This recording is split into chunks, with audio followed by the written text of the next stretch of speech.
So welcome back to Full-Time Tesla. This was the second part of my drive. Can you see the beautiful sunset? My long drive back from Khaoyai, down from the mountains. When we went up from Bangkok to Khaoyai, the average consumption was like 144 watt hour per 100 kilometers.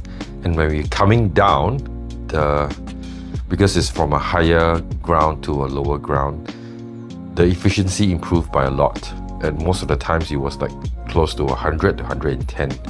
And the average overall was about 111.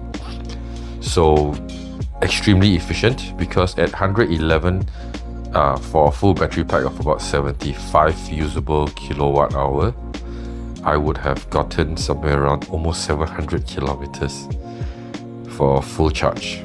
Okay, so whenever there's a nag, they ask me to change lanes, or they ask me to move the steering wheel. I don't do that anymore. I just turn the scroll wheel up or down the right to change the set speed limit. That is much easier. See, crazy cars, look at that. I'm going 108 and the car just only in Thailand. I don't know why they drive so fast. It doesn't make sense. But we are EVs. EVs don't drive fast, at least not extensively, because it kills your battery. So for overtaking, for showing off, you can do it once in a while, but just don't do it continuously for too long. Okay, so the part 2 of my trip is nicer because the sun is setting. As you can see, we're getting into traffic. There's more and more cars the closer we get to Bangkok. But it's just very nice, because if you are driving a normal car, you have to stare at the road. You don't have the time and the luxury to experience the nice scenery that we are seeing right now. So as I'm driving, you see my hands are not on the wheel, my feet are not on the wheel. I trust the Tesla system enough for me to look away once in a while to admire the beauty that is nature. So sometimes when the cars come really close to me, because Tesla cars keep right in the middle of the lane. If you look at the graphic in the middle, right, it stays exactly in the middle of the lane. I would like Tesla to come up with a system that can let you offset your centeredness in the lane, especially if you're on the rightmost lane or the leftmost lane. If you're the rightmost lane, I'd rather stay nearer to the right side, nearer to the wall. And when I'm on the leftmost lane, I would like to be not centered, but more veered to the left side, away from the cars. Tesla, if you're hearing this, please allow us to do some offset centering in lanes, because we don't like being so close to big trucks or very fast cars or buses, or just people who can't keep into their lanes. So 95% of this whole journey is done without intervention. I don't touch the steering wheel. I don't change lanes using the steering wheel. I don't accelerate. I don't brake. In fact, the entire trip up and down from Bangkok to Khaoyai and Khaoyai back, and maybe tap on my brake 10 times, just basically to get out of park or to change gears. I don't use it for anything else, not even parking. So it's just an easy cruise. You see the speedometer is 115 now. I always cruise at 120, and I set it at 120 and I let it follow the speed in front. Right now I'm running at 115, which is pretty fast. I'm zooming past cars, with the exception of some crazies. See, this guy is going at about 105, 110. I'm just passing him. And it's very, very easy drive if you trust the auto lane change, the auto lane centering, the auto speed, auto steer, autopilot functions. I have navigate on autopilot, so it actually tells me when it's time to change. You can see this nag again, so I just change the scroll wheel up or down. And At the setting where it allows me to change lanes by myself, it's safer, because when I have it set at auto lane change, it likes to change to the right and change to the left too often, you know, and it's irritating. So I prefer to have more control. So that's why I have decided to do the lane changes myself. But I don't really do the lane changes myself. I just initiate the lane changes by turning the signal stock. That's all I do. I don't physically turn the wheel because I don't touch the wheel. Yeah, so I just setting my speed. My follow speed now is 120. If you see there's a single white line on the road, it doesn't allow me to do the auto lane change because it knows that single white line is not allowed. Now, when it's like that, when it's a broken line, the lane changes can happen. I'm hogging the right lane right now because there's no cars behind me. If there's cars behind me, usually I will keep to the center lane, but the center lane is a bit slow right now. See, there's people braking there. So I'm just keeping to my right lane and keeping out of trouble. So usually the right lane is meant for overtaking in these parts of the world. Oh, that's Central Eastville, one of the nice malls, huge malls that are actually pet friendly. You can bring your dogs and cats to take a walk. Look at the sunset, you know, beautiful. What a nice time.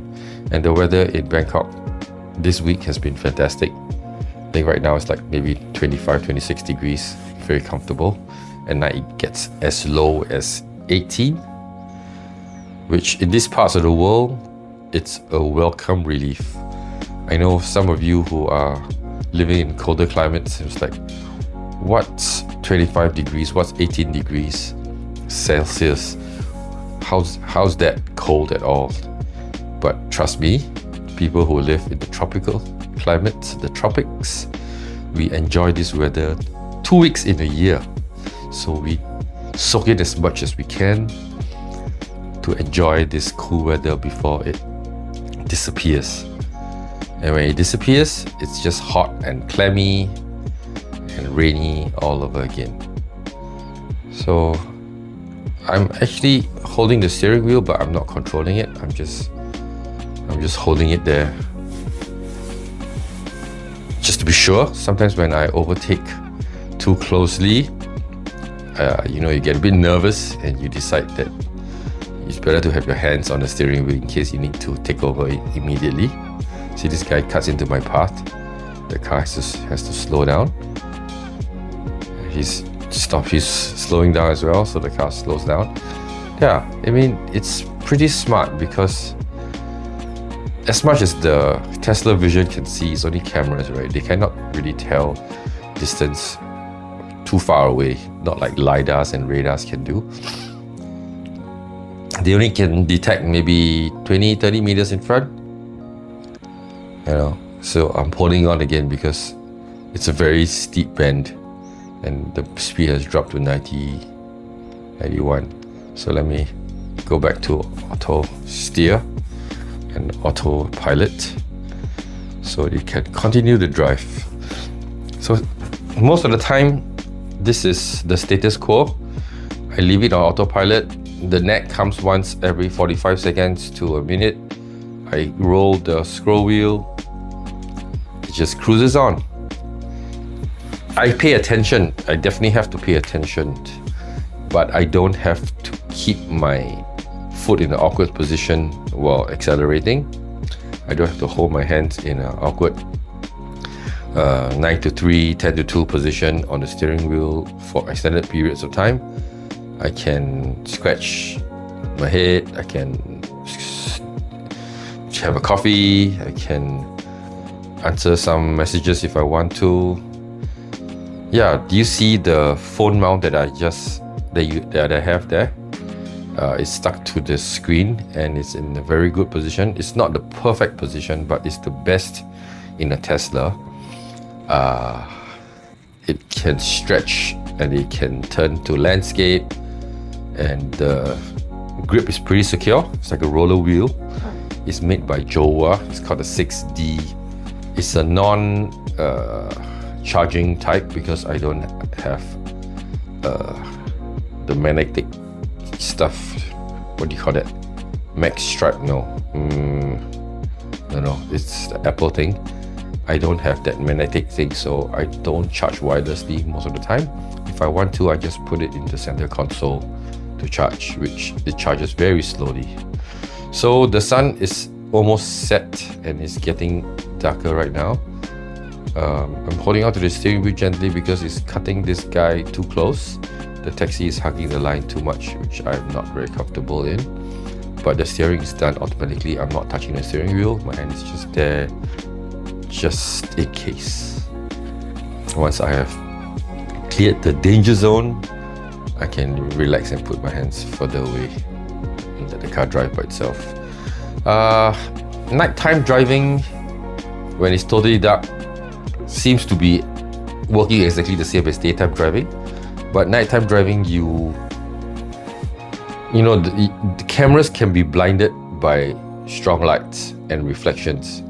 So especially when I do my auto parking in dark car parks, when there's lights shining on the road, and especially when the road or the ground is reflective, it confuses the cameras, and it thinks that there's an obstruction when actually that's just a reflection. So that's something that the problem with using a camera-only system is a disadvantage over all those ultrasonic sensors or LiDAR, because they use sound to reflect to find out the distance apart rather than vision. Cameras can get deceived based on light, not enough light or too much light. So I'm coming to the end of this highway. After this highway, I exit into another highway, and then I will still let it drive all the way back home. But I'm close to home now. I'm about maybe 20 kilometers away. This nagging thing to change lane is a bit irritating because I cannot turn right. I cannot keep right because you see the cars are coming so fast, right? And they keep telling me to go to the right. And when I go to the left, see, it tells me there's a car there. So I need, okay, it's changing to the left lane now. Yeah, I'm gonna be exiting anytime soon. So thanks for joining me on this lovely drive. Actually, I didn't really drive much. I mean, all I did was press a few buttons here and there. Hands are on my thighs, relaxed, no stress, no driver fatigue.